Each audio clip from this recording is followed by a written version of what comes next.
Πάμε να φτιάξουμε πεντανόστιμους κουνουπιδοκεφτέδες που δεν έχετε ξαναφάει ποτέ στη ζωή σας.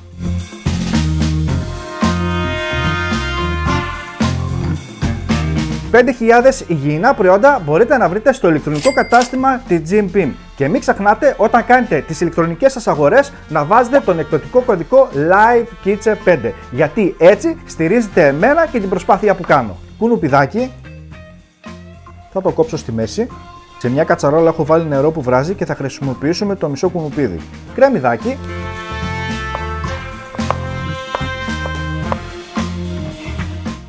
Μία σκελίδα σκόρδου. Φρέσκος μαϊντανός.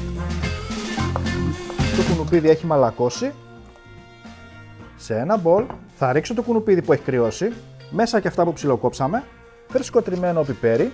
Αλάτι Ιμαλαίων της Jim Beam, ένα κουταλάκι του γλυκού, βιολογικό έξτρα παρθένο ελαιόλαδο, περίπου 30 γραμμάρια και τα πολτοποιούμε όλα πάρα πολύ καλά. 2 μεγάλα αυγά και με ένα πυρούνι ανακατεύουμε πάρα πολύ καλά. 200 γραμμάρια τριμμένο τυρί με χαμηλά λιπαρά και τελευταίο υλικό 160 γραμμάρια βρώμη χωρίς γλουτένι.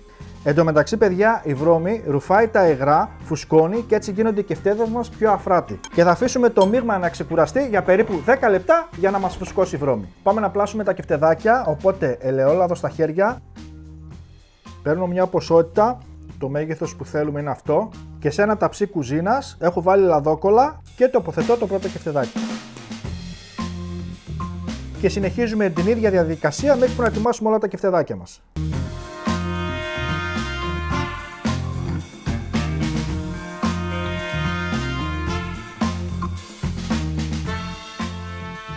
Και ψήνουμε σε προθερμασμένο φούρνο στον αέρα στους 180 βαθμούς για περίπου 25 με 30 λεπτά.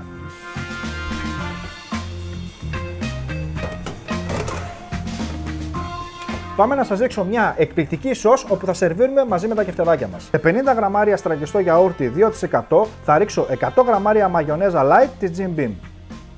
1/4 κρεμμύδι ψιλοκομμένο, λίγο ψιλοκομμένο μαϊντανό, χυμό από μισό λεμόνι, φρεσκοτριμμένο πιπέρι και μία πρέζα αλάτι Ιμαλαίων.